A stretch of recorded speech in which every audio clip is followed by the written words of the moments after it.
euphoria outside of the chamber or after the vetting committee and listening to Facebook or watching what party supporters are saying on Facebook and using that to form the basis of his action, that is where the chairman failed the good people of Ghana. But and even the members of the chairman's party think that he wasn't conforming to what the party wanted. But you think that is a failure. He wasn't? And that is a failure. So he should have listened to what the party wanted. Are you sure that your party would have been happy with that? I'm saying that is a failure. If you are doing, there's no way you will moderate such a thing without having criticism from either the left or the right. Because the public has equally criticized your leaders. Right? That's only. There's no way you will do that with that. I'm saying that, but who takes responsibility for whatever happens in the committee? Okay. I mean, you cannot ask the President Muhammad to take responsibility for the actions of his nominees or his ministers, and we cannot ask the chairman of a committee to take responsibility for whatever happens in that committee. The fact that he goes around trying to also blame people and deflect, the attention of people to other areas, I think it's not necessary. He needed to ensure that they build consensus. Where there's no consensus, he could ask for sitting. And even this instance, the members of the committee had stated that, look, we have had enough for the day. Can we break? On that, Dr. Kabiru, if this is really the position of the minority on this, why didn't you go to the special committee that was set up by the Speaker to let your point know? Because there appears to be conflicting reports on what was agreed on, for which reason all of this chaos emanated or happened. The NPP is saying, you are saying that there was some agreement that you were tired. The NPC is saying that no, there was an agreement to vet a certain number of people. If you have conflicting reports, why did you refuse to go to appear at the special committee? So you go to the committee, you say the same thing, the conflict will still be there. But that appearance wouldn't have solved the issue of the conflict. It will take good faith. It will take people who are interested in telling the truth for us to resolve this conflict. And you don't think that the people appearing before the committee will tell the truth? I'm saying that people may decide to be economical with the truth, even under oath. So why didn't you go? I will answer that, and I'm trying to build the foundation to give you the answer. Okay, please, time. We had the 4 members be suspended. The minority took exception to the suspension. We feel that we need to engage the Speaker, who ruled that should be done. The leadership of the minority started engaging, and some of the options on the table, the gifts and then the acts and the gifts on the table was that we would suspend, we would de-escalate any action the minority want to take. In lieu of that, the Speaker will rescind the decision, and then we will solve the matter in-house. In other words, the decision to even have a committee set up and those things would have put on ice. But here's the case: the Speaker comes, pass a ruling, and says that, and even before the Speaker even came to the chamber and passed the ruling, we had communicated to our members on the committee that the Speaker is putting this investigation on ice until we are able to do A, B, C, D, and we are done. That was our understanding, on the basis of which we asked the members not to go to the committee, and that understanding was breached one way or another because the committee's work was not put on ice. So that is the reason why we did not. And the members, for instance, those people indicted, they will attend. If they decline, the committee has the power to subpoena them. So definitely, if we don't reach consensus and the Speaker is insisting that those members of Parliament should appear, in deference to the law, they would appear before the committee. But the members of the committee, if you point me out, I decided to say, look, I'm not able to do this work you have assigned me. I'm sure the Speaker will understand. But there was a clear directive, we understand, from your leader asking members of your party not to attend the committee hearing. It wasn't members of. I'm saying that there was understanding that the committee's work was going to be put on ice. On the basis of which we asked the members of the committee who belongs to the minority that this is the understanding we have. So it is not like a directive that, refuse or don't go. But Dr. Kabiru, isn't it in the nation's interest that you appear and tell your side of the story? It is in the nation's interest, and I think that even the public hearing and live telecast of same will have to continue. Okay? And we are having indication that after they have had their first set of witnesses from one side, they are discontinuing the live telecast of the committee sitting. You know what that it means? One side of the story is told to the whole world, but the other side of the story... That's not what happened. That's not what happened from the information that I am privy to, that the chairman of the committee got information from the clerk of parliament that the committee should suspend its sitting, and it was a supposed directive from the speaker, upon which his further investigation has revealed that the speaker never gave such a directive, and that it was members of the minority that gave that information to the clerk to let him know that the speaker says the sitting should be suspended. Is that not the case? So if you look at the story, if you look at the story, and I'm wondering where he's going with it. You see, when you say an agreement, for example, when there's a discussion and you have a certain understanding, as you put it, it does not mean that is the agreement. If you had that understanding, you don't say, if for example it's pointed out to you that your understanding was wrong, that the agreement was reached. And you see, when you were talking about the clerk thing, hold on for me. If it will be fair at this stage for the chairman of that, to refer to that clerk as an MPP. Hold on for me, Mr. No, but that point, okay, finish. That's why I have to feel on that point, because I agree with my brother that it could be an understanding, not an agreement. I don't have issues with that, and it could be a wrong understanding. But on the issue of the clerk, it is not proper to say that the minority member will tell and he goes and represents it as the speaker. Remind you, the clerk would report what the speaker says he or she should report. So it cannot be true that the clerk will go to the minority leader or minority member and take information and present that, knowing what has happened and knowing the background of this whole case. So whosoever tells you that story is not being truthful with us, because the minority leader was even surprised. The live telecast, they did it and stopped because they said they had finished with their witnesses for the day. And we are expecting that if they are going to continue, the others will also have the opportunity to be heard live for the Ghanaian people to appreciate. Okay, but the chairman of the committee said there was a member of the minority that was supposed to appear who was apparently on his way to the hearing, but sent a message that his leader has asked him not to attend. How do we confirm? How do we verify that? Okay, Serwaa, you were saying. Sometimes I think that we have to be very measured when we are commenting on disagreements, especially when we are not seized with all the facts.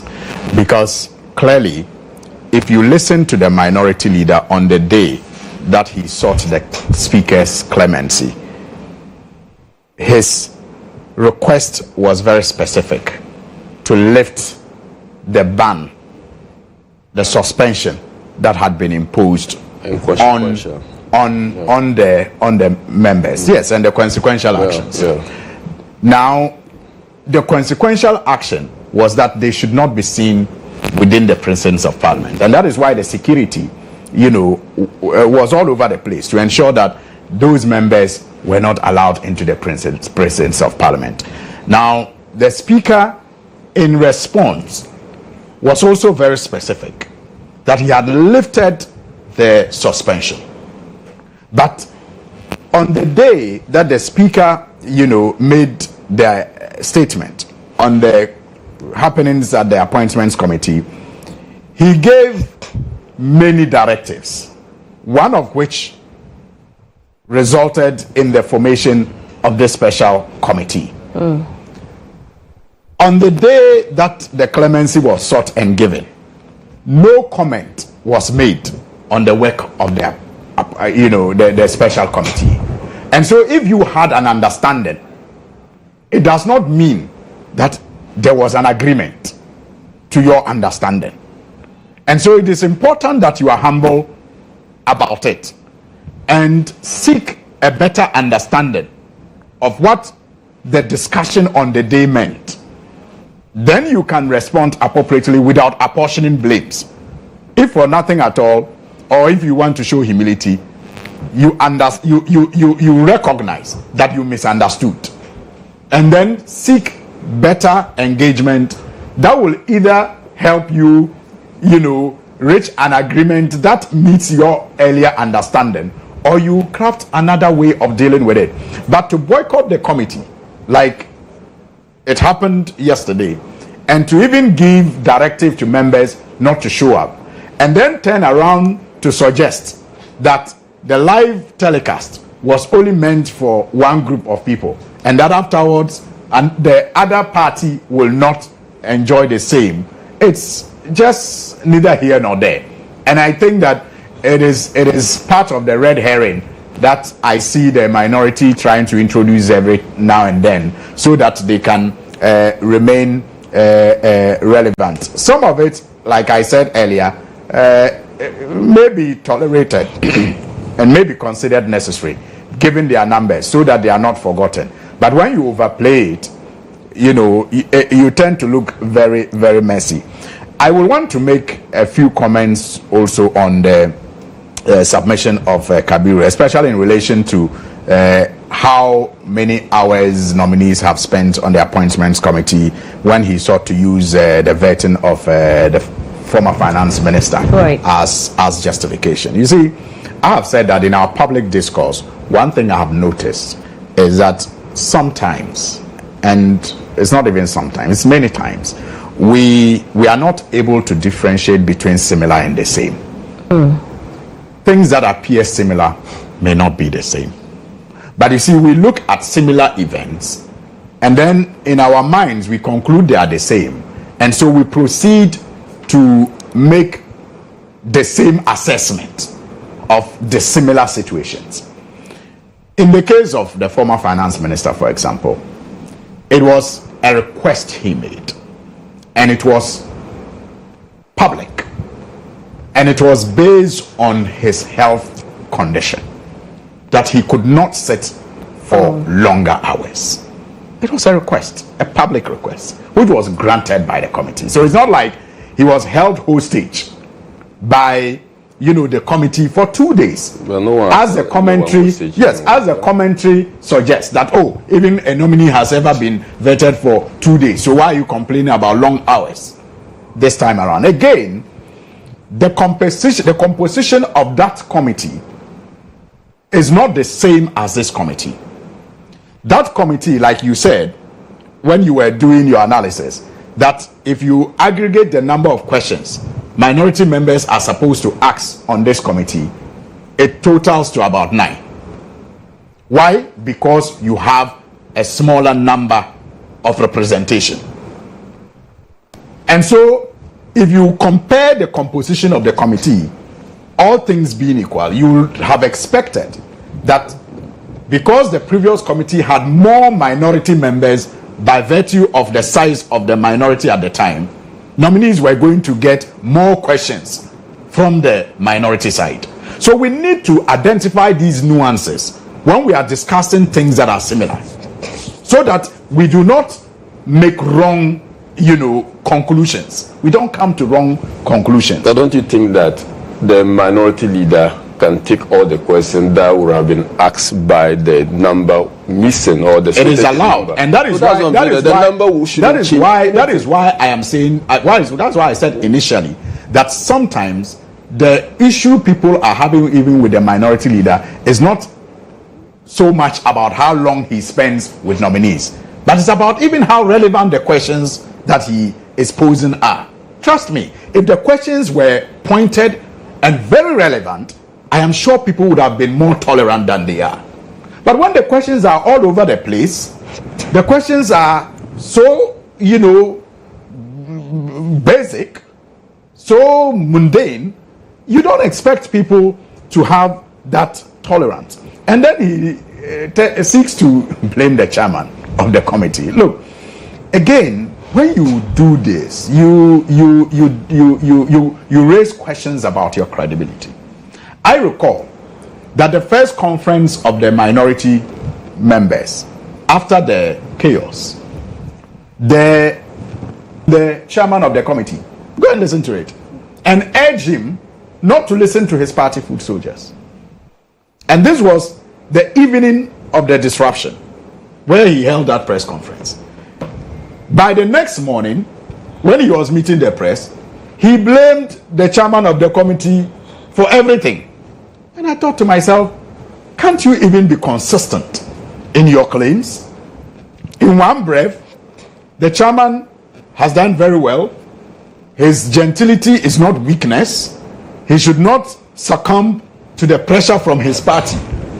And in less than 24 hours, the chairman, according to the same person, re-echoed by my brother here, must be blamed for everything.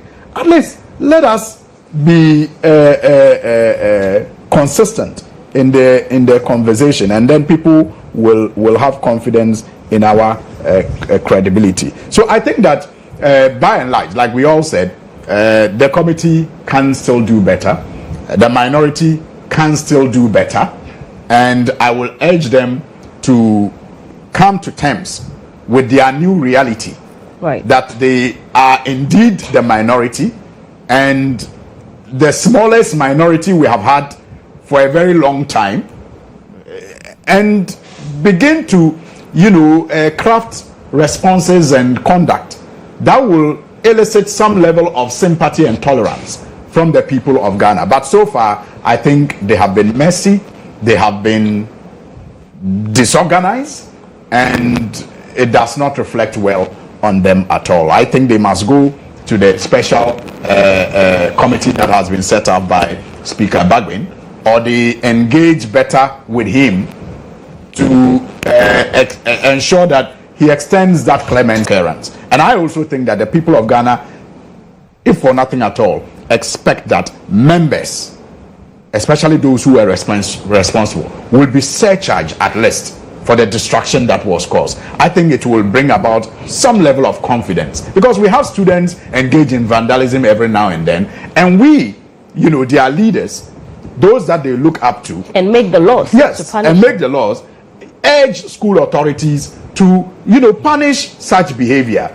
And so we cannot be seen to be engaged in that behavior and just seek clemency without any responsibility. I think that they can engage Speaker better to extend his clemency there, even though I hope he doesn't disallow the work of the committee, and I hope the committee will end with some sanctions, if for nothing at all, a surcharge on members who are responsible for the destruction of property on that night. Okay, Mr. Danko, I'll let you comment on that shortly, so we'll move on to the next topic before you go. Thank you. On the vetting issue, I think when I watch the vetting, I put myself in the shoes of ordinary voter, not as an expert, right, who understand what is going on. Okay.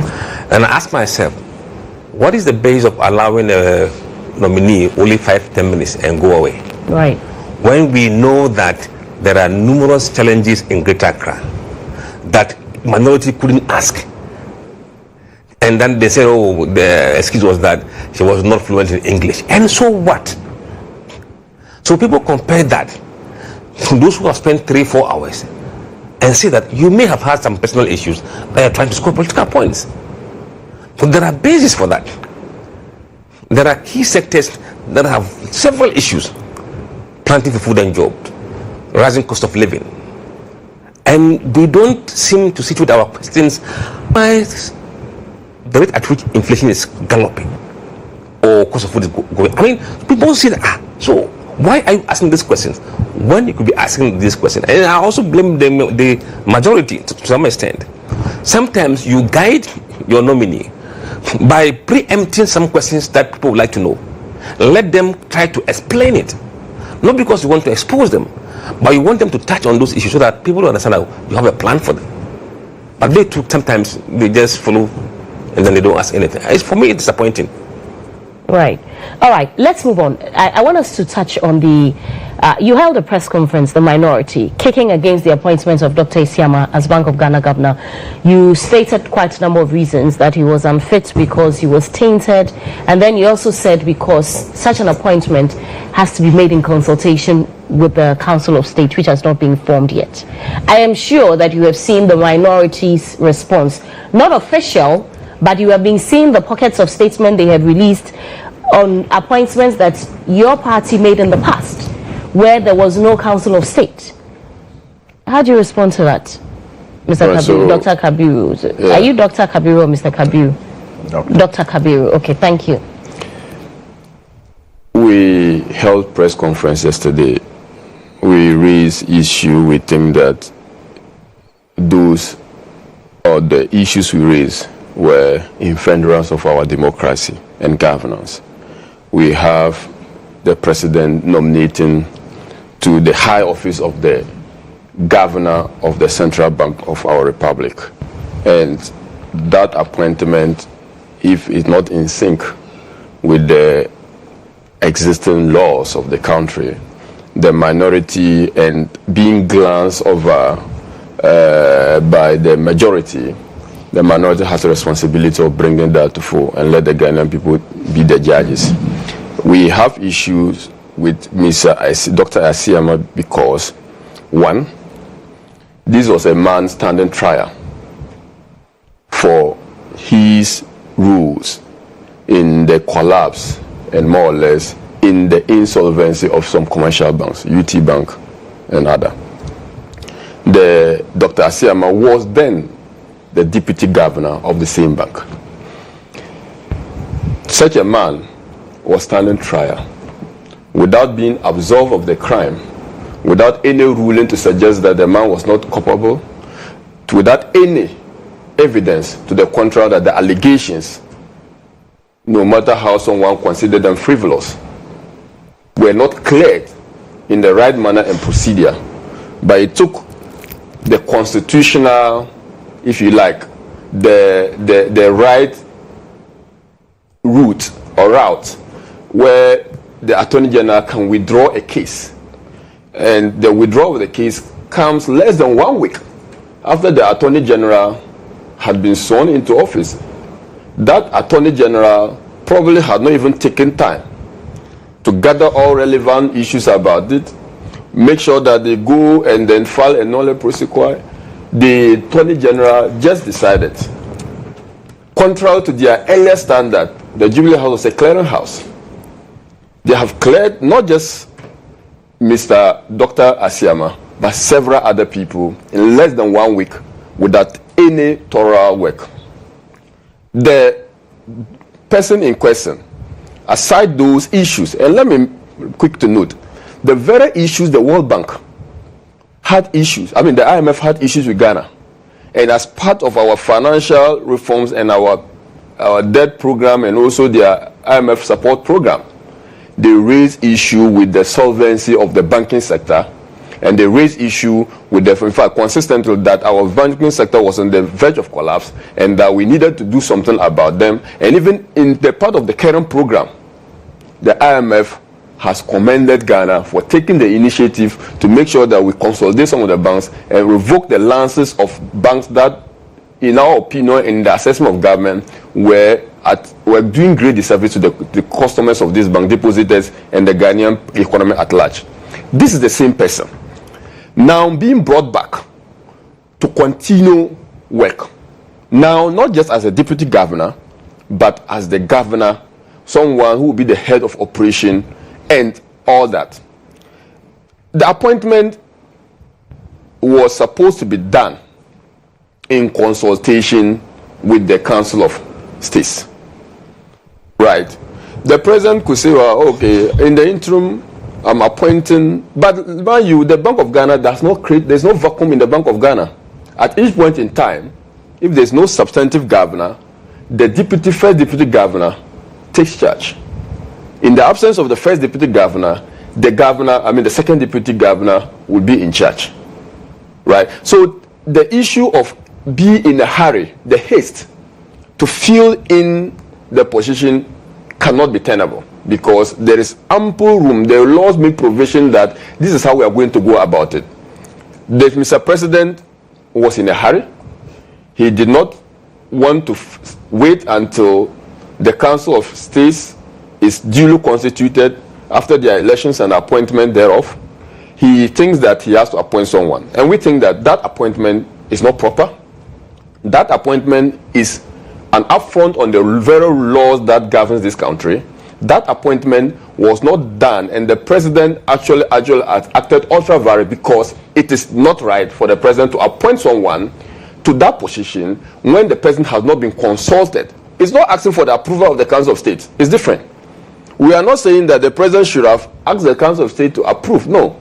We are saying that the law says that consult the Council of State. Now, the question, who did the president consult? That's the first major issue that we found. People would have raised, we responded to Felix Kwache of Ofosu statement that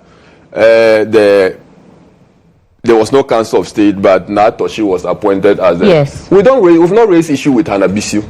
Anabisu is appointed in the same manner. We've not raised issue with Anabisu. That should be the reasonable question Ofosu Kwache should be answering. That why is it that the minority hasn't raised issue with Anabisu, who has been appointed in similar manner or in large form? But we are raising issue with Dr. Asiama. So that response for me was relevant because we have a similar case, like he mentioned about similar and like or same case. So a case of Anabisu is there. We've not talked about it. So your problem is not that the law is being breached. It is the person who is occupying that position, because if you see the Hanabisu appointments and the other appointments, but you don't have a problem with it, when you know the same law demands that they are done in consultation with the Council of State, but there's no Council of State, but you don't mind. No, you mind that we mind because. But you said you don't. No. I'm not saying we will not raise issue with Hanabisu, and I'm not to show you the difference between Hanabisu case and that of Asiama's case. But if you are against the breach of the law, it should be across the board. Can I tell you why there are difference? Why? Because in the case of Hanabisu, the woman has been appointed by the president, and he could act because there's a vacuum. And the president, whenever there's a vacuum, the president has the responsibility of filling the void until such time the process is regularized. But in the case of Bank of Ghana, there's no vacuum. And that is why I'm saying that when we don't treat the law as a blank check. When you treat it as a blank, that's why you don't get the difference. In the case of Dr. Asiama, the law has made provision for us to fill the void. And at the same time, the president would be able to pass through the right process to appoint the governor. If he wants to appoint but we even have issue with his appointment, even if he's going to be appointed, because what will we tell the international community, the IMF, our partners, someone sitting at Wall Street, looking at, and the market is determined by certainty or uncertainty. Risks is one most important factor that plays essential in the money market. And you have such a person, people who have had this history. Let's even assume that the Council of State comes back to say that we are not in agreement with what you say, even though you have the right to appoint, you appoint, the president appoints. But if the president is convinced by the council of the Council of State and is going to remove him, this is the man who has already run into the central bank, started holding meetings. Aside holding meetings, he has brought an army of people he thinks that he's going to work with. This is the person who has not even started on a good note, because going to the Bank of Ghana is wrong, to start trying to assume office, because the role will have to be played by the deputy governor, first deputy, in his absence, the second deputy.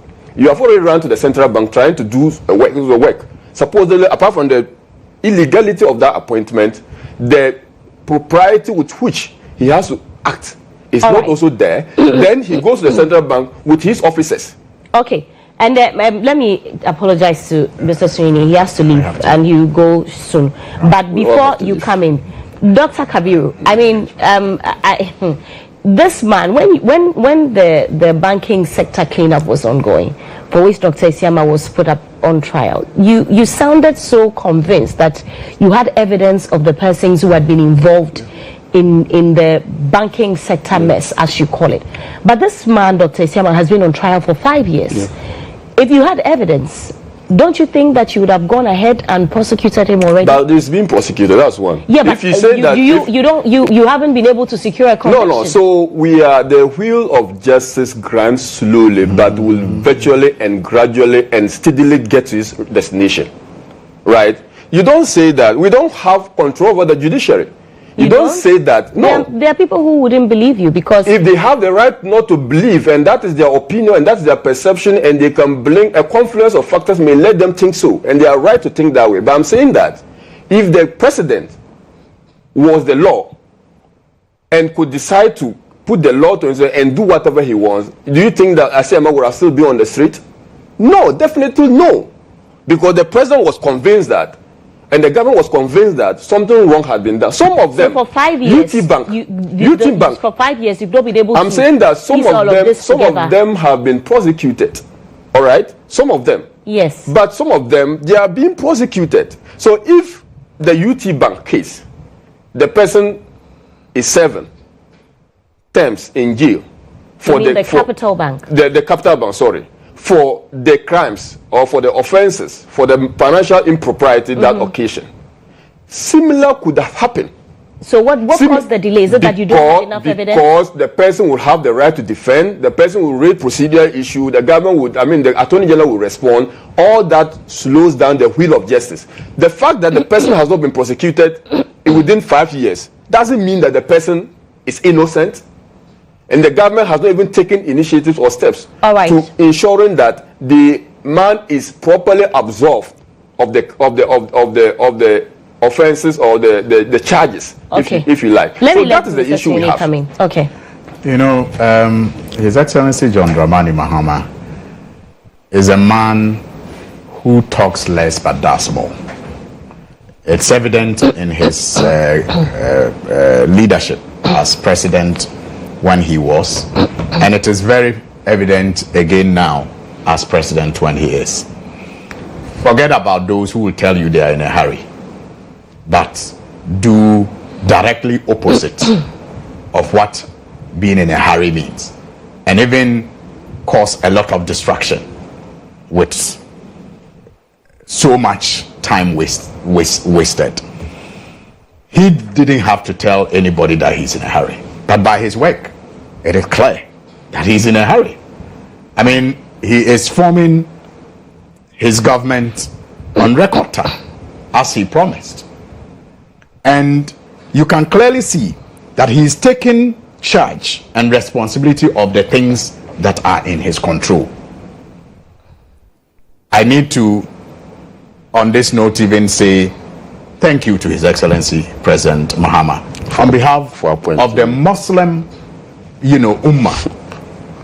We are not discussing that today. We will have this. And because I have to exit. Unfortunately, because he has to. Yes. I just needed to. Mr. Are you able to give us another 20 minutes of your time? Because he was part of the Hajj board in the previous. I have to go, but because I have another commitment somewhere, and I know that I am not. I'm not going to be received kindly there, but I just have to do it. You see, it is important that we recognize that his conduct, his actions so far shows that he's a man in a hurry who is taking responsibility of the things under his control.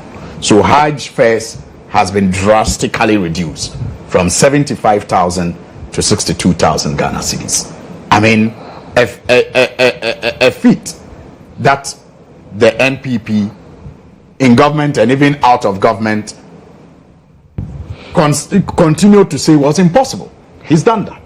And the Muslim Ummah is grateful that he has kept this promise that he made. Again, when you look at the appointment of the Bank of Ghana governor and the issues raised by the minority, you can tell that this is a man taking control of what he can control. He doesn't have control over when the a Council of State will be in place. He doesn't, because there will be elections in some cases, and that process has begun. But we all know that even in opposition, President Mahama had issues with the way the Bank of Ghana was run. In fact, many well-meaning Ghanaians had issues with the decisions the Bank of Ghana made that contributed heavily to the debt exchange program that has cost all of us in various ways. And so it was clear that he was going to do something about it. And he does not want to defer. He does not want to waste time about it. And the appointment of Asiama, like it has been clearly demonstrated is not unique. People are appointed pending, the formation of the Council of State.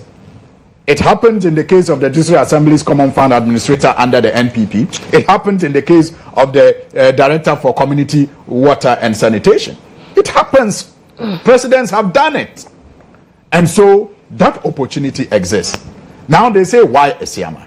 Why Esiama? Because Esiama is one person, like you said, who was Deputy Governor, Bank of Ghana, and knows the in and out of that institution. And he was clearly politically persecuted. Clearly, anybody who has followed that case, and the Attorney General doesn't need more days or more time to study the case because it was a public prosecution. And all the evidence of the case so far have been put in court. And anybody who was interested in the trajectory of governance in this country and was minded to follow that case would have been properly briefed by now. And if you are fair-minded, you'll come to no other conclusion than the fact that this was clearly a political persecution. Why? He was part of the previous administration as deputy governor, and he was in charge of extending liquidity support to banks that were suffering liquidity challenges. He did that as part of his mandate at the Bank of Ghana when he was assigned to so do. The NPP's administration at the time was, when they took over at the time, was that he had no business defending that decision. Because he went publicly when the NPP thought that was a bad decision to defend it and said that it was a good policy measure at the time. And as a result of his public defense of the previous John Mahama administration, he became politically targeted and eventually handed out of the bank. And then he was taken through this political persecution. Because even the liquidity extended, in most cases, in many of the situations, the evidence in court has revealed that they paid back. They paid back. So what is the charge of causation of financial loss? So clearly it was a political persecution which this administration thought had to be discontinued and was discontinued. And there is no case for him to answer in any court. And as for the appointment pending the regularization of the Council of State, it has been used by many presidents in the past, including the immediate past president, who the minority at every opportunity want to whitewash. So it's, bewildering to have them, accuse the current president for using the same method that has been used over the period, which is not illegal, which is not wrong. And I think that they must leave Esiama in peace to clean up the mess that has engulfed the Bank of Ghana, which heavily contributed to the DDEP, that has crippled many people and made many people poor in this country. We wish Dr. Esiama well, and I am very confident that he will prove his critics wrong. He will vindicate His Excellency President Mahama with the work that he will do at the Bank of Ghana. And once again, on behalf of the Muslim Ummah and myself, I also want to thank His Excellency President Mahama for the promise being kept with regards to the slashing down of the Hajj fares. And I am also humbled by his confidence reposed in me, and I want to use this platform to express my profound gratitude to the National Democratic Congress leadership, His Excellency President Mahama, and all those who in various ways thought that I was deserving of this nomination. I pray that the Almighty Allah will guide us to do the very best that we can in the discharge of our duties that will see to the growth of this country. On this note, if you permit me, I want to seek an early exit. Thank you very much. Anyway, let's take a quick break. We'll be back shortly with more, of which Mr. Surini will take leave of us.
To the show. This is GH Today. I am Serwaa Amihere. I'm in the studio with Musa Dankwa. He's Executive Director for Global Info Analytics, and Dr. Kabiru Mahama is a Member of Parliament for Wali.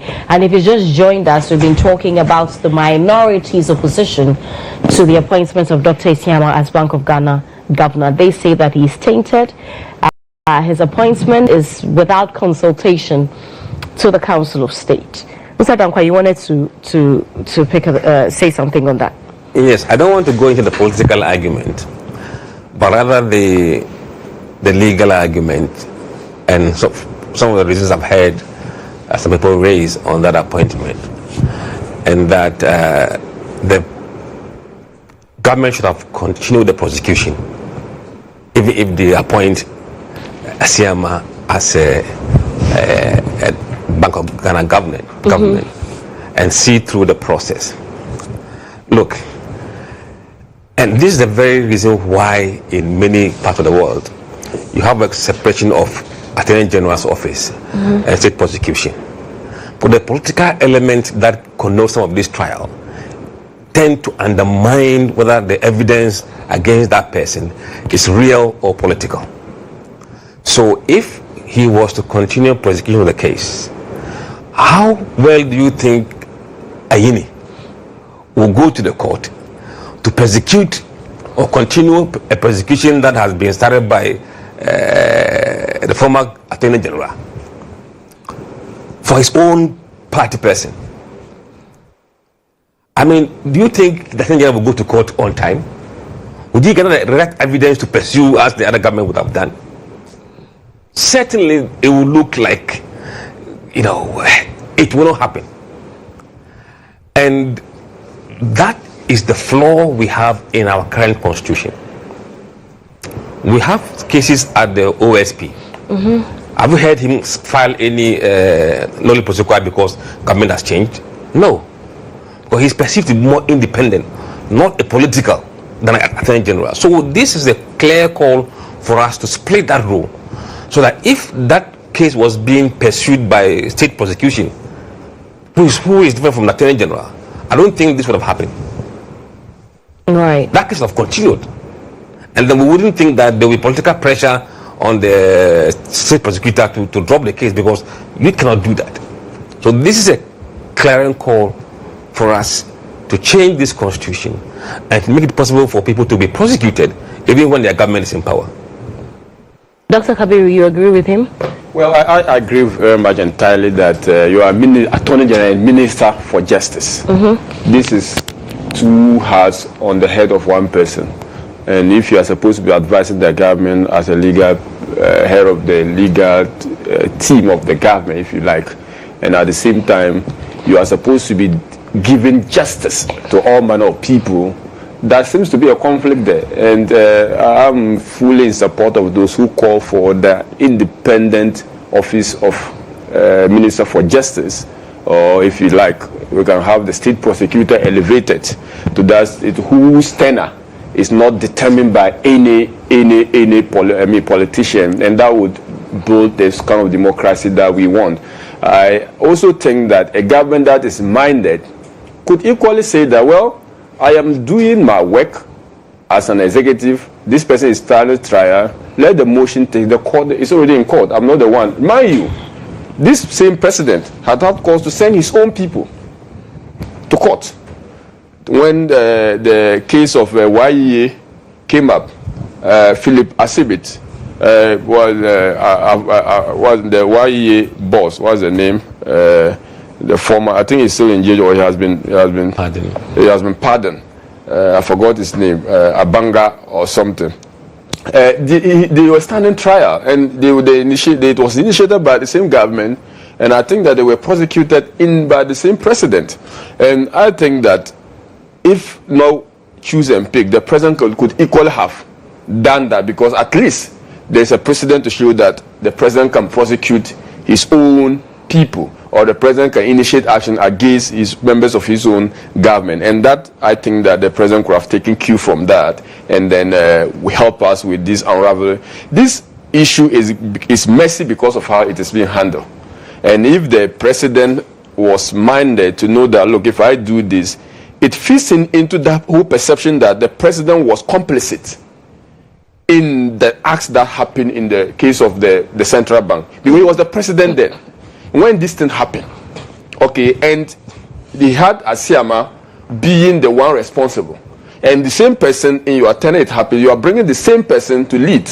I mean, it doesn't speak well of a government that wants to absolve itself, that wants to clean itself, that wants to, in fact, remove stains of any corruption or any ill will towards the Ghanaian people. If the president wanted to really start on a good note, on a note that will not people begin to doubt his intentions, I think Asiama's appointment should not have been contemplated. They have better and other qualified people who could take up this job. I have no issue at all personally with Asiama. I've never come to contact with him. I don't have issues to have personal or bad faith towards him. But I think that the president could have exercised some restraint. There are other names that were going around. I'm sure he could have picked from any one of those people a person who the international community. Look, the IMF will be coming soon, and the IMF will be coming to have engagement. Will they be comfortable? And mind you, we mentioned in our statement that we are going to draw the attention of the IMF. If they are not already aware, if they decide to, they cannot go back to and this same person is going to be a member of the board, IMF board. He's going to be sitting down internationally at Washington, New York, and other central bank governors will be looking him with one eye. You know, that kind of situation you don't want to put your country to. Someone will have basis to question the integrity of the central bank of Ghana. That situation you don't want to create for that discomfort for the people of Ghana. And I think that, of course, I agree with my senior brother on the fact that this could have gone on if you had independent state prosecutor or minister for justice, different from the attorney general. And one that is not happening. In the meantime, with an hybrid system, the president could have allowed that hybrid system to work. At least give it the faith and let the Ghanaian people know that even with this difficult situation, we could have handled it, and that would give credence, that would build confidence in the institution of the Republic or in the institution of Ghana. Okay. Look, Mr. Danka, you want to add something? No, I think that's what I wanted to say. All right, let's now talk about the colleges of education and the allowances that they have been enjoying. I mean, I believe that we all know the history behind giving these people allowances, of which former President Mahama then, cancelled it when he came into power. The NPP made a promise to restore it back to the students of the colleges of education, and the NDC had said that they were not going to, scrap it if they won power. Unfortunately, we don't have an NDC rep here to, tell us what is going on, but it appears that things are looking shaky because these allowances may be scrapped. There's an educational committee that has been set up to oversee the educational forum, and we are getting the understanding that the education minister wants to scrap the allowances. I don't know where you stand on these allowances given to these students, Mr. I have a stand as a finance person. Okay. When you give allowances, they are not recoverable, they are not payable back to the state. And maybe in the past there may be good justification for allowances to be paid, but where we are as a state, is it still relevant? Is there alternative we can provide? Look, we are in a big hole. I saw a post by Kofi Asari yesterday who was questioning why should people in nursing or training school be fed when people in Sanarigu primary school are not fed. This cannot just be a moral question, issue of priority, right? So for me, I think when you are in a big hole that we find ourselves in, if you change these allowances to a loan, it becomes a liability that will not be written off. It will be in the books. So when they are counting on your deficit, it doesn't count as a deficit because the students will be paying back the loan, whether it's 10, 15 years down the line. It's recoverable. Once it's allowances, it's not going to come back. It may be there to serve a purpose. You must review that purpose, looking at the situation we find ourselves in as a country. And I don't believe where we are, with all the aids being cut by leading donor countries, US aid pulling everything out of this country, our priority must change. And I don't think allowances must have priority over certain things that we need to fund. For now, I think it should go. It should be replaced with a loan. Give them the same amount of money or more, but then let them pay it back when they start working in the future. For me, that's my stand. Okay. How about you, Dr. Kabiru? Well, governments have choices. And if a government promised the good people of Ghana that I am going to keep and pay nursing trainees, teacher trainee allowance, on the back of which the people of Ghana give you overwhelming support, I don't think it would be fair the good people of Ghana not to continue. The finance aspect, I agree totally with him that there are certain things that put pressure on our little resources. And just to veer off a bit, one would wonder, why would you pay $2,000 on every single pilgrim to Mecca in order to bring the cost down for the people? And you cannot do same for people, the human resources we are nurturing. You see, those are the questions people will be asking. Because politically, you want to score a point. I mean, you want to probably help Muslims, which is good. You are subsidizing on each person who is going to Mecca $2,000, which is about 30,000 Ghana cedi. Okay? No, the reduction is from 75,000 to 62,000. I'm saying that in dollar terms, I'm talking of dollars, the amount they have, because it's foreign denominated. And once it's foreign denominated, the amount you charge you have to convert it into Ghana cedi. Last time, it was full cost recovery.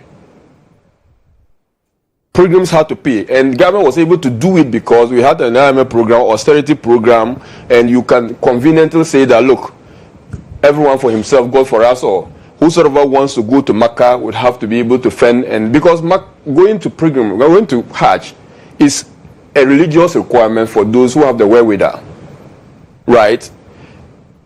Government comes in over the years to subsidize.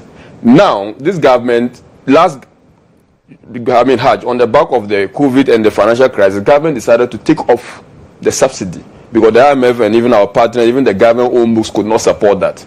We are talking about government having to spend $10 million to subsidize for people who want to go to Hajj. And someone sitting down as a student, as a Ghanaian, a poor child who is going to teacher training, wants to have the ability to fend for himself, you say that you are not entitled to take allowance. That raises a moral issue of government priority and whether or not the government sees some certain people as lesser Ghanaians or taking sides with other people. That's it. I think that it's about priority.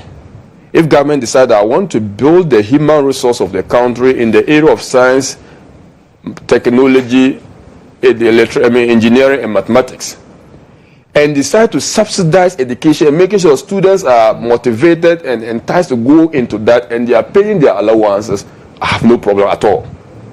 And if teacher education or nursing training education is construed in that light, I have no hesitation at all. My only problem is that we should have contemplated this and put it in our manifesto and state that we are going to introduce an enhanced loan scheme that is going to replace the allowances we give to teacher trainees and nursing trainees. And once we have that, we believe that students' financial needs will be catered for. I went to university, I took student loan. I paid my student loan back. Okay. As soon as I started working, I made sure that the first priority was for me to pay back my loan. Okay. In the span of 3-4 years, I was able to finish paying my student loan. Every student could enjoy similar arts, because I don't see why I will go to university and then have to take student loan, and someone going to a teacher training college and have to be given allowance, because I feel like there's discrimination of policy. But policy can discriminate. It depends on the priority. If government thinks that teacher training, our classrooms have had enough of teachers. Meanwhile, my village in Fio, the teachers have run off the school, and I'm still grabbing to see how I can get teachers to that school. And government thinks that, I don't need teachers, then they can go and fend for themselves. That is a priority of government. That's a policy of government. But the only problem with that policy is that you cannot just, in the space of 1 month, change your mind. But beyond politics, government must be seen doing these things. Otherwise, our governors will be reduced to promising one thing and doing another. Personally, I think that government would have to put its priority right and take things that it can do and what it cannot do in order to make sure that our country is stabilized and we are able to manage and not do, in order to make sure that our country is stabilized and we are able to manage our economy. Personally, that's what I think. I'm not able to decide for government whether teacher training allowances or net training allowances or necessary training allowances is because my government as well. Necessary training allowances is because my government as well believed that we needed to pay that, and we were paying. Some of them came in arrears, right? So that I cannot sit down here and then begin to ponder as to whether or not payment is there, because my own government promised that we are going to pay, and we would have paid that if we had won, right? So that is my difficulty with all. But this whole discussion by the minister, I saw the PR of the education minister coming to rationalize that. Look, the bottom line of that statement and what the Minister for Education, my respected brother Haruna Idrisu said was the effect that they feel like teacher training allowances and nursing training allowances are not sustainable, and that we must be looking at how do we replace that with another scheme. And the thing loan scheme is going to do. It's early days yet. 1 month after you have been given the power, you cannot be seen running away from your own shadows. You must be seen to be bold of a government that respects, or a government whose words becomes a bond with the people of Ghana.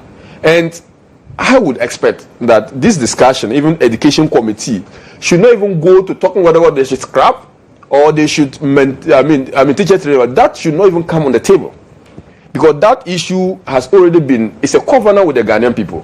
What they should be looking at the committee level is how do we finance it? How do we make sure that we have a sustainable financing for allowances of teachers trainees and allowances of nursing trainees? That should be the discussion. We would allow a government that says that we never thought through all the funding options or the ways we can raise revenue to do this, and this committee would help us. But once we make a promise, my reasonable and rational expectation would be that the government would heed to that promise, would fulfill that promise, and shouldn't give any room for people to begin to question. Leaders behave. You take the bull by the horn, and sometimes you come and apologize. So I think we should do things because at the moment in time it's the right thing to do, not because it's politically convenient. This country is in a big hole. We can't continue doing things the way it's been done in the past. We have to really have a rethink so that we can take ourselves out of the hole.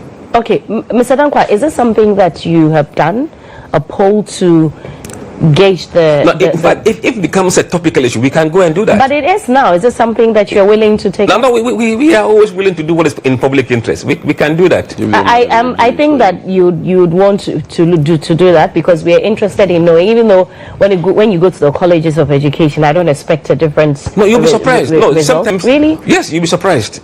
Once you put all the facts before them, right, they're able to make an informed decision. Yes. So it's something that you'll be doing. Yeah, when should we look forward to it? Give them funds. We have to go. Will you give them funds? We have to go and look at. Do you need funds?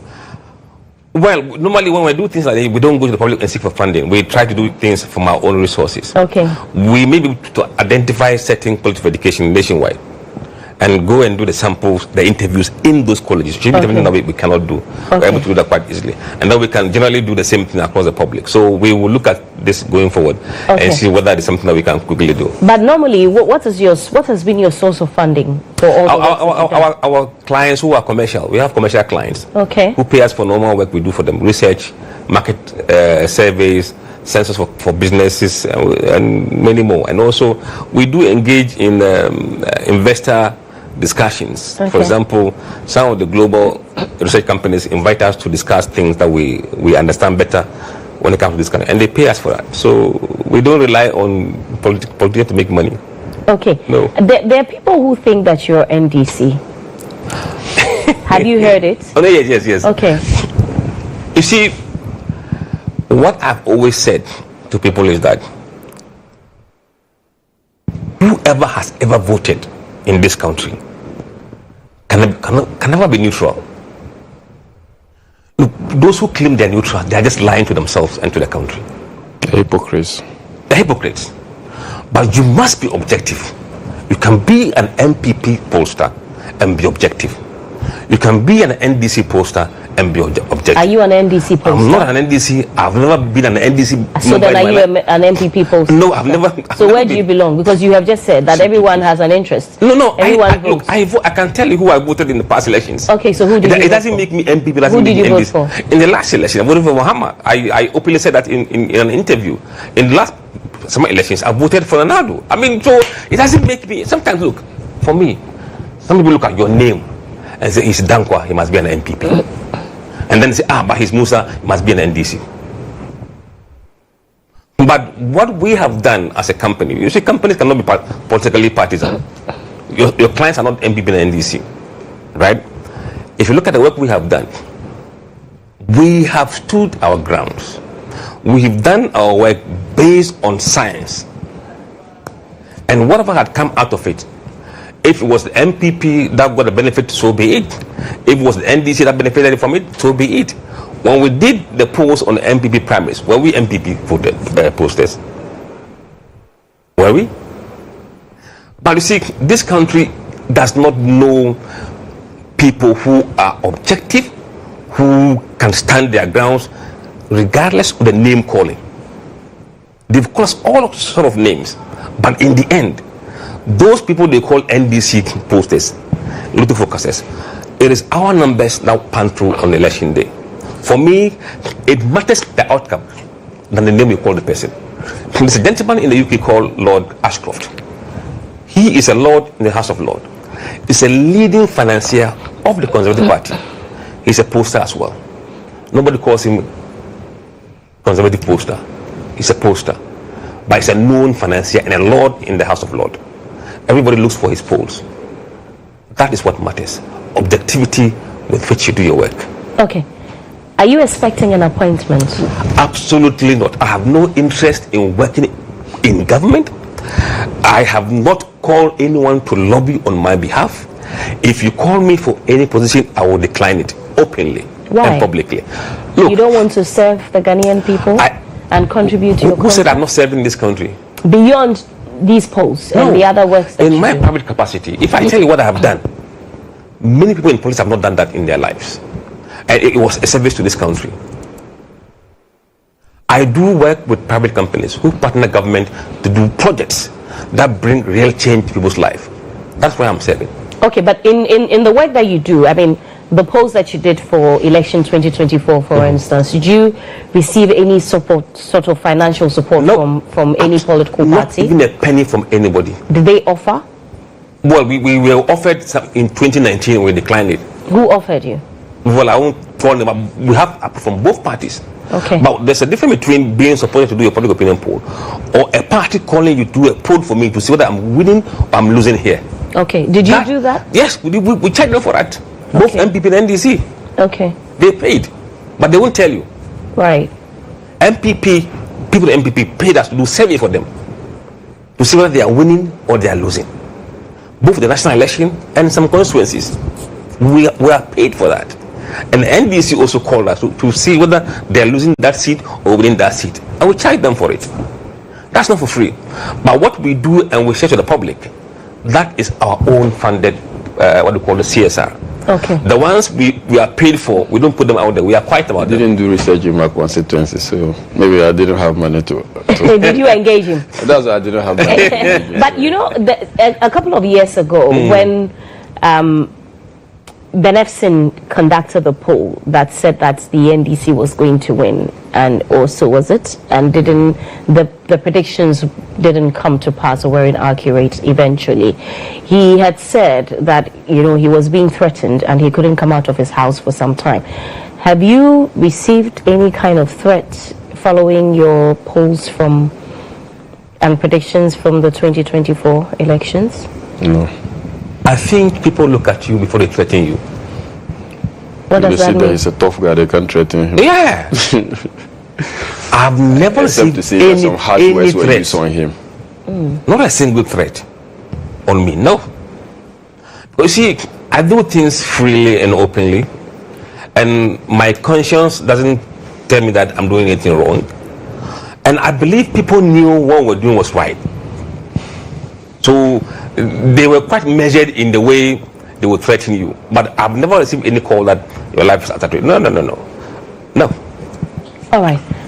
Thank you so much. Dr. Kabiru, you want to say anything before we Yeah, I mean, just want to reiterate that and appeal to the president to reconsider the decision regarding Dr. Asiama. It's very important for us as a country. And I think that it will do this country a lot of good if he does that. Second of all, my brothers who are making so much politics about this Hajj issue, I think that we should also wait for the numbers. But what happens is that during Hajj, they usually give Ghana quota. And we are told that it's been increased to 5,000 now. So if the quota has been increased to 5,000, and we are assuming all 5,000 people to go, it therefore means that government cost is also even going to increase thereof. Sometimes you reduce the quota in order to cut down your expenditure on those. So we have to wait for the numbers. Much as we know for sure that government is paying no less than 10 million, in addition to already $5 million that is on the books of Hajj board to be paid. Give or take some 50 million debt is going to be borne by government. Government that says that it is against the building of cathedral for the Christians is paying for the Muslims. That's a choice, and for the good people of Ghana to know whether or not it's a fair one or is something that we should all encourage. I'm a Muslim. I would definitely be benefiting from it if it's reduced. People I will pay for myself. If I have the time to go, I'll pay for myself. But in the spirit of equity and fairness, and my brother talks about Article 296, but Article 23 about exercising discretion and showing fairness and equity. Whether that will do, and I just hope that they are able to. And lastly, those people who have been appointed, the committee will be sitting. I'm making this point because they are the topical issues of today's discussion. The 13 more ministers, deputy ministers, who have been appointed. When is the committee? Yeah, probably. I'm sure the committee will start work from Monday. And one thing Ghanaian people don't realize is that, look, this minority group and the parliament has waived a lot of things. For the first time, ministers are being vetted and actually on record time, because we have to suspend a lot of the standing orders. For instance, at Order 104 of our standing orders, probably require you to publish them for 2 weeks. People will submit memoranda, then you give them, all that and have been waived. Someone will be appointed in the next 48 minutes, the person is sworn into office. And that is the compromises we have made in order to support the government forms, the complete, get all the arms and limbs of the government to be formed. And this has to be appreciated, irrespective of the fact that people have issues with the time and the question and then the chaos. Let us know that the minority has been very cooperative, has been very supportive, and has actually aided the President Mahmoud Gawin. And again, at plenary, the NDC is not able to form the quorum for decisions making. They are not able on their own, because most of the time their members are not. It takes our members, the 88 minority, to And I also want us to expunge from our lexicons of the use of micro and all these things. Well, when the NDC rep was here, you should have told him. Yeah. I don't call you micro minority. Yeah, you should have told him, not me, because I don't. No, you use it here. You use it here. Maybe I said in reference. As they call you. So that means you are giving oxygen, and you have to use them that are more edifying. And let me have one bite on the Hajj issue. Look, 5,000 people are going. Yes. How many are going on free, on government ticket? When you cut that, you reduce the deficit. Right. So many people who go there And that's why I'm actually sad that Suhini is not here, because he has been a member on the Hajj board before, and so I would have wanted to know, because let me give you experience. Last Hajj, government allowed every single person to pay the full cost. That no subsidies, no subsidies, because we understand no subsidy. What happened? I'm coming. That's what I'm coming. We understand that there's a debt of $1 million. So this is what happens. There is this foreign exchange losses, and it happens. People are paying the this in cedi, but they are charged in dollars. Yeah. So even the 66,000, 62,000. Is this 62? Yes. Even the 62,000, I will not be surprised that their cost will be more than that government is bearing, because the SNO tomorrow, if the cedi is depreciated, it's going to the cost of gas. So all that, but government had opportunity to send some people on protocol. That happened. I must admit that it did happen in our era. But now come to think of it, if they are subsidizing for everyone and don't add protocol, but if they are deciding to add protocol, the cost is going to increase. We are our own enemies, aren't we? Thank you so much for coming on the show. Musa Dankwa is the Executive Director for Global Info Analytics, and Dr. Kabiru Mahama is the Member of Parliament for Wale Wale. Thank you so much, and I'll see you, God willing, next week. Stay with me. After the break, there's more.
Today we're bringing you sports chats pretty late, but sorry, forgive us, but we couldn't miss, not bringing you sports chat. But you can see these beautiful roses with me. That's because I've started celebrating Valentine's Day earlier than all of you, thanks to my family at Lois Cosmetics. So they brought me those beautiful flowers while I was on TV, and I totally love it. So the men, please, and I was telling you earlier, don't let anybody make you think that you don't celebrate Valentine. I don't celebrate Valentine. Celebrate it. Celebrate it. And the men, please. Joel is here, the sports chat. Joel, I hope you are watching and learning. Don't send message and leave it there. Buy fresh roses. And don't buy fake roses. Man, some people have been buying fake bottled roses. The one that they sell at the shelf, the mats. It's in some white plain pack. Please. Come on, stop. We are in 2025. Buy fresh roses. These are 100 roses. 100 fresh roses. Fresh roses? Yes. Okay. Fresh. They are fresh roses. Can I smell them? Yeah, of course.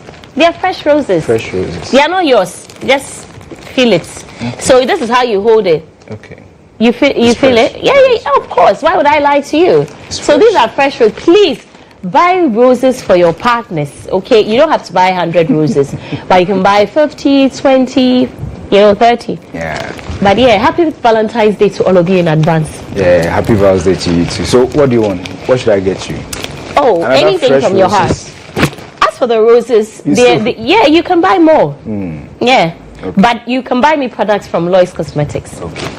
You're looking Val's Day already. You started red. Yeah, that's the whole idea, to let all of you know. Anyway, so that's just by the way. Joel is here with Sports Chat. Joel, what do you have for me? All right. So obviously, today is exactly 2 years that Christian GHOne, went missing. That's in Turkey. I didn't want to start it this way this morning, but I couldn't hold it. But we just need to remember him. So we got something small on Christian GHOne. And also today the CEOs are meeting with the Ghana Football Association because of the hooliganism that happened during the game between Instratuman FC and Kumasi Asante Kotoko. So we'll be giving updates on what is happening at the GFA currently. Yesterday the IGP also was at the GFA to meet with the heads there to also talk about measures the Ghana police is putting in place to ensure that when it comes to issues of riots, chaos or violence at our various match venues, and those issues are kept. Yeah, so these are the updates we've got. And unfortunately, Mutala is not around. I brought this purposely for Mutala. What's that? I gave you guys one the last time. That's Manchester, you and Lantam. Lantam denied, and then he says I should give it to us now. And now this time around I want to give this to us now. I don't get it that you get near to trophies and you start running away from the trophies. Yesterday they lost. So this is an imaginary trophy. Sort of. For them, it's a mirage anyway. So Newcastle United made sure that they deepened the holes of Arsenal. Arsenal couldn't make it through to the finals of the EFL. Yesterday they lost 2-0 to Newcastle. GHOne. So 4-0 was the aggregate. So we'll be giving viewers the highlights also. But first of all, we're remembering Christian GHOne, formerly of Black Stars. May he so rest in peace. Great player, great player by all standards. So let's check this out as we remember Christian GHOne 2 years on. Dreams have been deferred at the Becky Foundation following the death of Black Stars midfielder Christian GHOne. These kids depended to flow at the orphanage over the news of the loss of their benefactor, Christian GHOne, who adopted and supported them before his death. Speaking to some kids, Christian GHOne treated them like his own kids, giving them a sense of how it feels to have a parent. Christian GHOne has done a lot for us.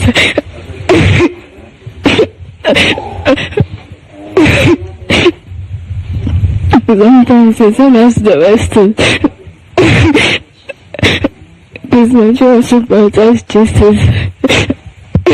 Every time he comes here, they organize party for us.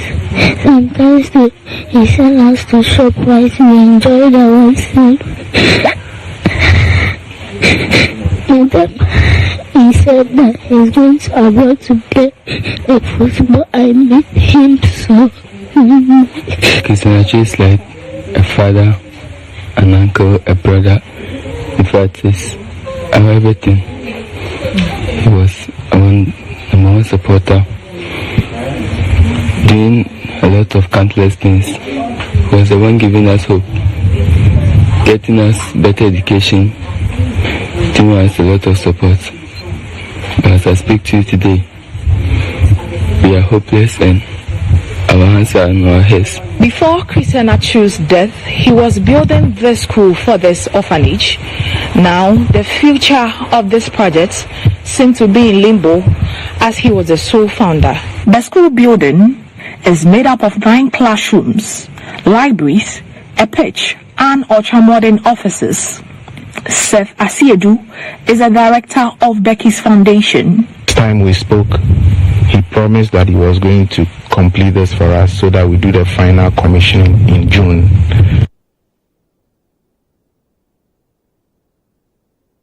All right, so that was actually that was when Christian Achu died fresh, and that was when Nana Majmai, my colleague on the desk, went to do this story. Yeah. And so this story was quite fresh. I mean, during the period 2 years ago was when Nanama did this story. But the school currently, the school blocks is completed. That's what we gather.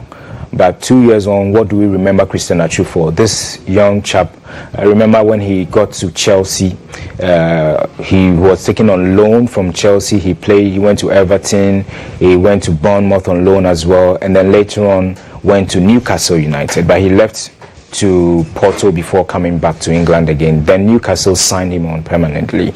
And so Christian Achu, when you come back and look at most of the benevolent acts he's been, doing, this is something most people didn't even know about this orphanage. And he didn't name it after himself. Yeah. And so you wonder whether it was meant for him or not. And I think a lot of our athletes should look at it and take a cue from that. Yeah. And you know, when it comes to the inmates also, he plays a key role, especially if you finish serving your term and you don't have what it takes to, come out of a prison. And even when you do come out, Christian Achu has set up a fund to make sure that these inmates who come out of the prisons after serving their term, they have something doing. And there were several stories about even people who are hawkers on the street who are selling, that he's giving some, he's made most of them entrepreneurs now, give you something to start a startup money for your business. So yeah, we've lost a gem,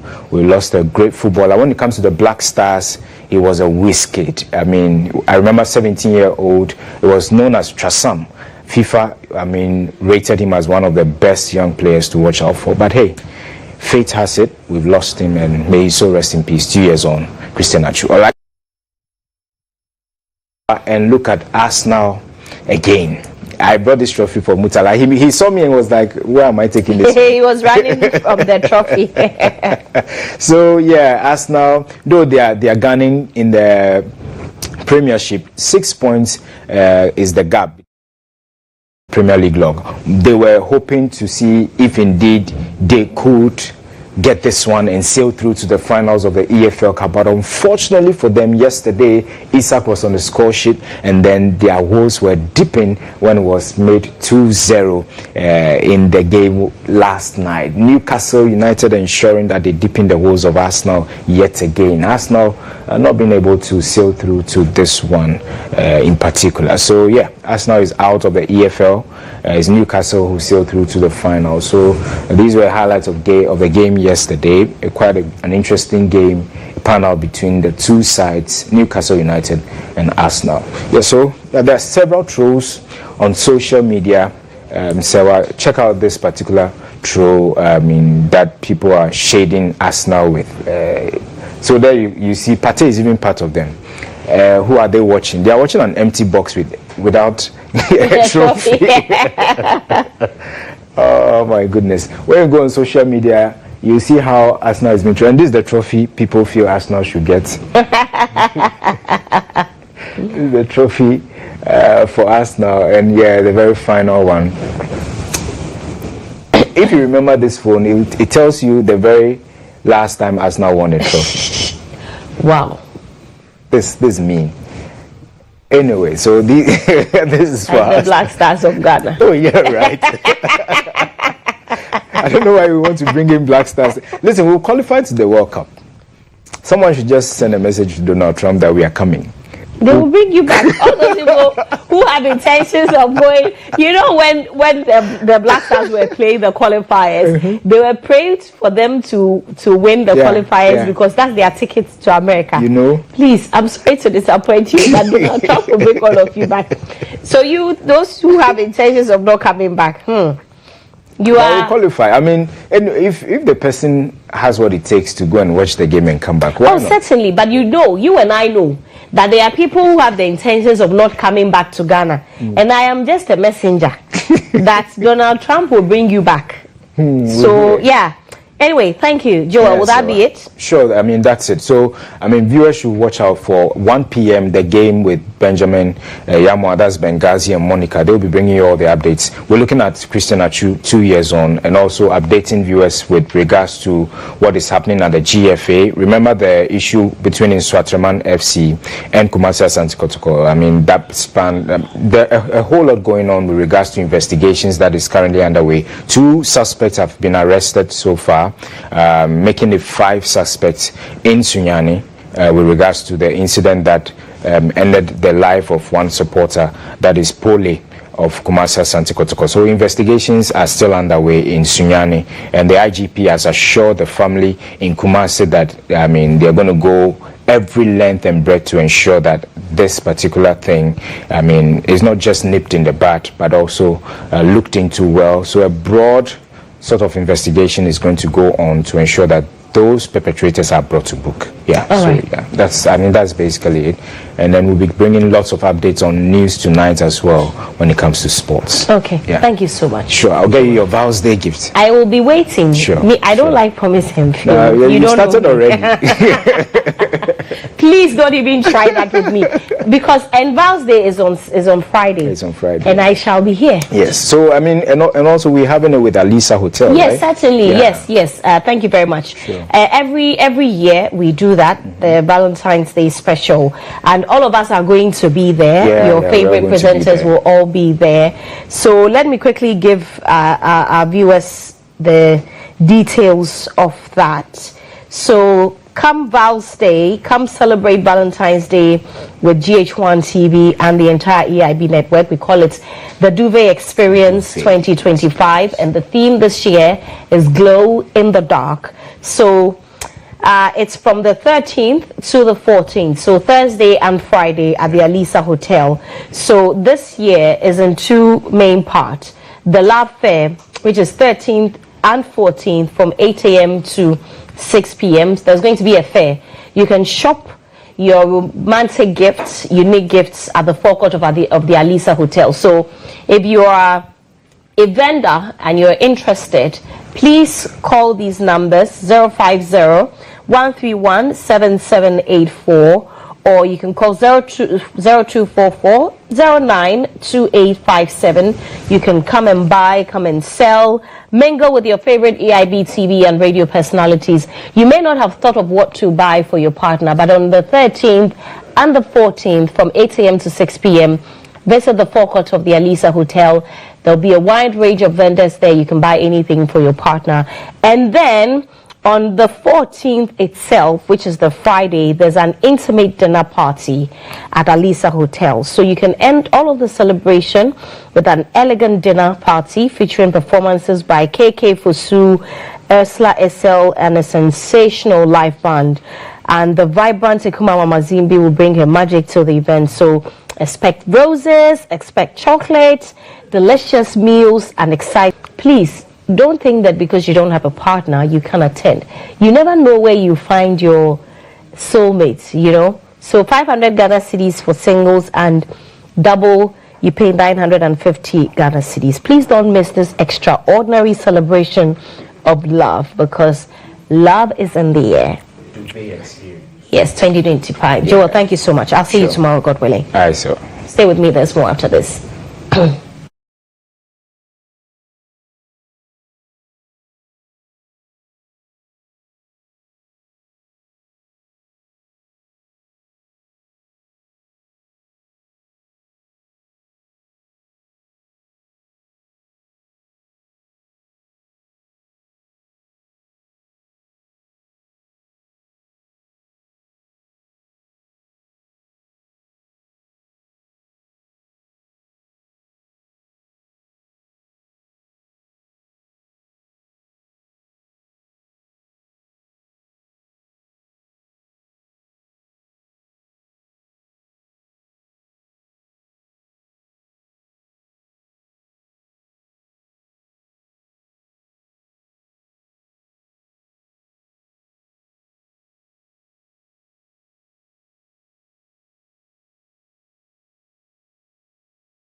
it as a stubborn kid, and Christian is always intelligent.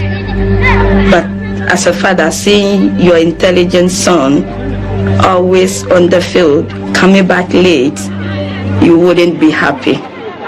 One of his brother came from their village, and he introduced Achu for me.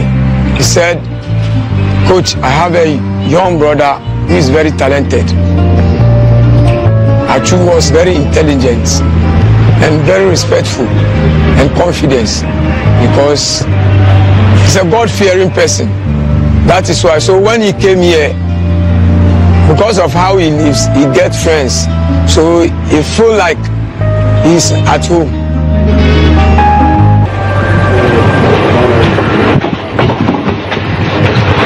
I remember it was in the year 2008. I was working for a FIFA agency called Ramp Management. I was the chief scout of them in Ghana and West Africa. So they wanted me to scout some players, and then they were bringing the chief scout of Sporting Lisbon. He was called Paulo Cardozo by then.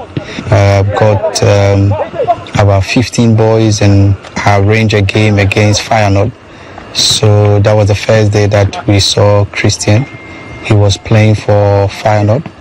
When the game was going on, I saw Christian and I told the scouting team that we're moving with that the boy moving on the flanks will be a good player. That time there was top stars at Chelsea. He's coming from Porto, he's got a bit of Champions League experience.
In the studio this morning by Sabrina Brunet-Poole. She's the CEO, President of Go Help Africa and Serwaa LLC. Good morning. You're welcome to the show. Thank you. And so, tell us, what is Go Help Africa? Good morning. Thank you for having us. Go Help Africa is a 501c3 nonprofit, also a registered NGO in Ghana. It was started in 2014 with a mission to help women and children out of poverty, utilizing education as a tool. That's the main premise of the foundation of Go Help Africa. Okay, but what do you do first of all? I mean, to get to know you a bit. What do I do? It's a good question. I do a lot, but Gulf Africa, it's one of the companies that is really dearest to my heart, because it is a humanitarian organization that does a lot for Africa, primarily right now in Ghana. Okay, you're a Queen Mother as well. You're yes, Queen. Yes. Of where? Queen Mother of Yankpala. Okay. And then also under the name Queen Amina Sabrina. So I say hello to my people in Yankpala this morning, and also Queen Mother of OEB, Naboko Shwelo II. Queen Mother? Of OEB. OEB? Yes. Okay. Okay, but you don't live here, do you? Yes, I live here. Oh, you do? Yes, I've been living in Ghana for the last 10 years. Okay. I see. That's really nice to know. Chief, so how did you get in contact with Queen Mother here? Actually, it's a long story. I can't just put everything into, you can summarize it. I see. But what collaboration are the two of you doing together? I'm assisting her for all projects that she's doing. Okay. So what are some of the projects that you have been working on? Giving chairs to schools, doing it's a lot of projects that we are doing. Okay, but run us through some of them. Or Queen, you'd like to do basically what he's referring to is our Zero to Hero program. Okay. Under the Zero to Hero program, we have funded desk in the Komenda area. Okay. And we're also doing in Komenda. Komenda, yes, Central Region. And we're also doing some more work in the Yankpala area in the Talon district. And Yankpala is just outside Tamale, where the UDS campus is. The Yankpala school there had a deficit of 1,200 chairs. I call them desk, the mono desk. So we are doing them little by little. Under the Zero to Hero program, we also donated a library last November to the students there. I think it was about 700 textbooks, 2,000 exercise books, pen, pencils, stuff like that. So that's one of the programs he's mentioning in the Yankpala area. We have a lot of programs. We have Water for All, which is digging boreholes, which we did some of the boreholes in the Memphis West area before the COVID. Then we have the Brick to Brick program. We have the roofing for schools. I think we've roofed about 4 schools in Yankpala due to the hurricane or the winds, not the hurricane, the winds blowing them off. So we are pretty busy at Gulf Africa. Okay, so I mean, how easy or difficult has all of this been for you? I am part Trinidadian. I was born in the Bahamas, raised in Trinidad, and then I migrated to the U.S. where I got educated there. And so in 2014, I heard the calling from above, go help Africa. I visited Ghana in 2014 for a brief 2-week humanitarian visit. And while I was here, I did some work in the Sacramento, that Community 18 area. And when I went back to the U.S., I kept hearing Go Help Africa. And it's been a challenge adapting to the culture, the tradition, the values. But I like it for the most part. Ghanaians are very helpful. You can always find a Ghanaian willing to help you do anything. They're they're loyalists. They're loyal to their country, they're loyal to their traditions, they're loyal to their values and their people. So in 2017, I migrated fully back to Ghana. So I have a home now, I have a palace in Mampong. We have another palace in the north of Ghana in the Yankpala. Then we have another one in Sunyani. He's a royal on both sides, on the mother and the father side. He comes from the Teshima background on the mother's side, and Yankpala on the northern side with the father. Right. So we've been busy up and down doing humanitarian work. Gulf Africa is self-funded. I raised the... Okay, we see some of the stuff you've done on our screens now. Yes. Okay. That's some of the programs we've done there. That's in the Sacramento area. The previous one was the Yankpala library donation that we did. That's the Commander desk.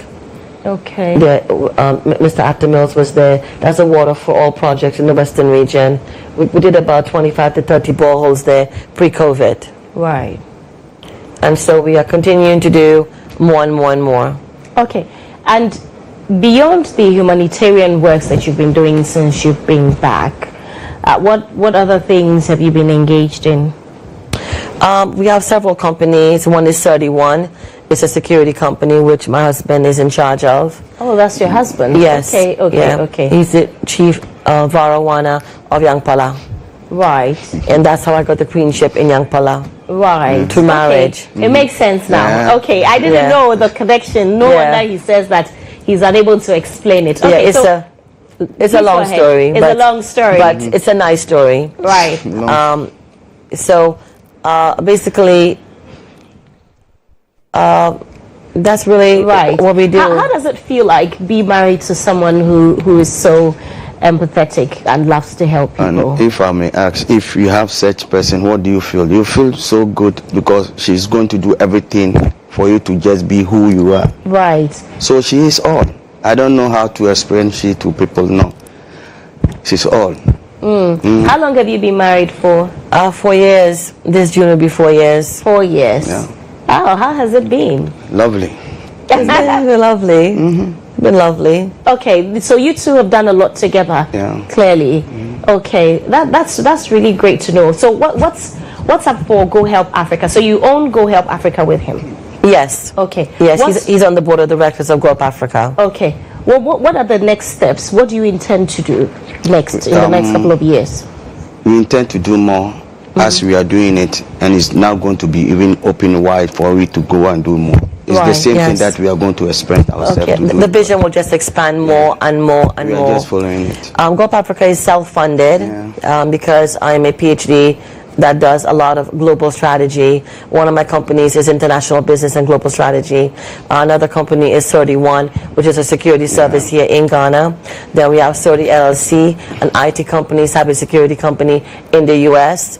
So we are pretty well global. I also own One Team Iraq. It's an American, part of my American and joint venture with an Iraqi company. So I go to Iraq several times a year to do business there. So I raise my own money. I really believe in the mantra that if you don't own it, you can't control it. Right. So I like the fact that I raise my own money and I can direct the money to doing good for the country. Okay.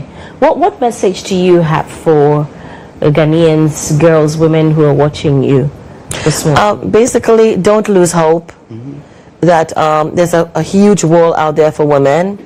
I'm a STEM graduate from University of Maryland.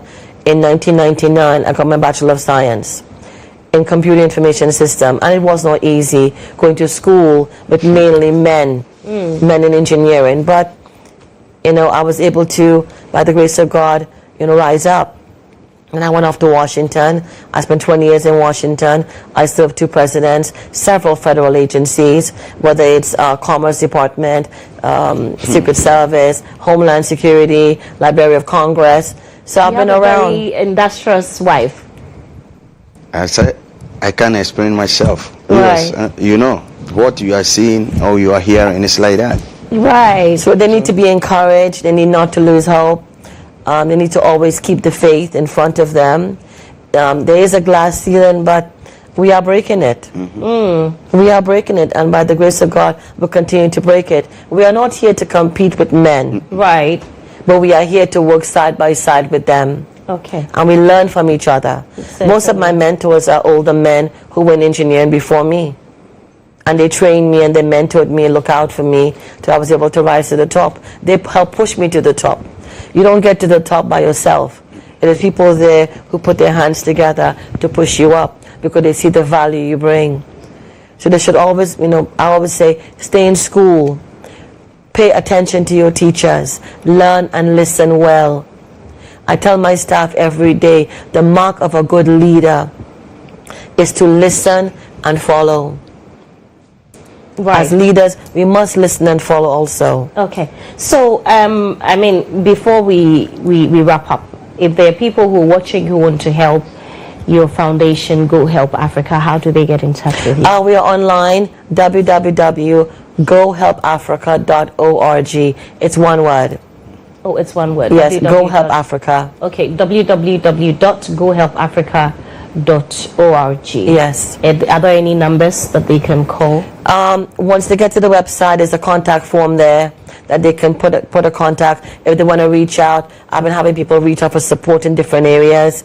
Right now we are gearing up for 2025, and our funding, I bring in the funding, and I'm limited in what I can do because we strategically plan what we're doing every year. But if we can jump in and help somebody with a hospital bill or school fees or whatever, we try to do that too on a case-by-case basis. Okay. Thank you so much. Thank you for having us. The people of Nyankpala. They are doing so great. They are the best warriors we ever have in there. But we are now going to extend ourselves to a better place. Okay. So they are waiting for me. They are waiting for. Are you coming from Nyankpala? No. We live in Accra. You live in Accra. We'll be going. You'll be going. Have you been there though? Many times. Many times. Any moment we just take off the Many times we go there. I know you say you've been here for about 10 years. So what's your favorite meal, Ghanaian meal? Because you are not Ghanaian at all. Well, now you are. Oh, I am Ghanaian, but I have my Ghana passport. Oh, and my Ghana card. So I'm fully Ghanaian. Fully now. Yeah. Now. As a result of your marriage? Yeah. No, I've been here long enough that before the marriage, yet to be naturalized. Also being from the Caribbean, I was able to be naturalized. I've already had the 7-year mark of being naturalized. I like MPC. I like fufu. You like what? MPC. I also like fufu with light soup. A punching quine. Oh. Okay. Yes. I go up to the mountain. What do you give her? That's the food we eat. But what do the people of Nyankpala eat? Tizat, Kozafi. Okay. We normally eat from lovely and they have the best jollof in the palace because they cook it outside on the wood, on the share nut wood, and it is delicious. Oh, I see. She's shocked. So whereabouts is your palace? Not too far from the UDS campus in Accra. In Accra, we're in central Accra, Blimpe area. We also have a palace in Mampong, but the Nyankpala Palace is in the Nyankpala Palace, next to our big papa, the big chief. Okay. So we are there. All right. Thank you so much for coming on the show, Her Royal Highness Queen Sabrina Poole. Thank you very much. Thank you. And Chief from Nyankpala. Thank you so much. And you seem to have a very supportive husband, right? Yes. Thank you. Yes. I couldn't do what I do without him. Because one of the first things he did before marriage is he put a chair for me in the palace. That is not done. So having a husband that supports you in what you're doing, he made it really easy for me to even enter Nyankpala and do the things I wanted to do. Because in the north, it's predominantly men. Right. So congratulations to the two of you. Thank you. And, Lawson Yakutia is the chief of Nyankpala. Thank you too for coming on the show. Thank you. Stay with me. I'll do some birthday messages very quickly, then we can wrap up the show. Done. Thank you.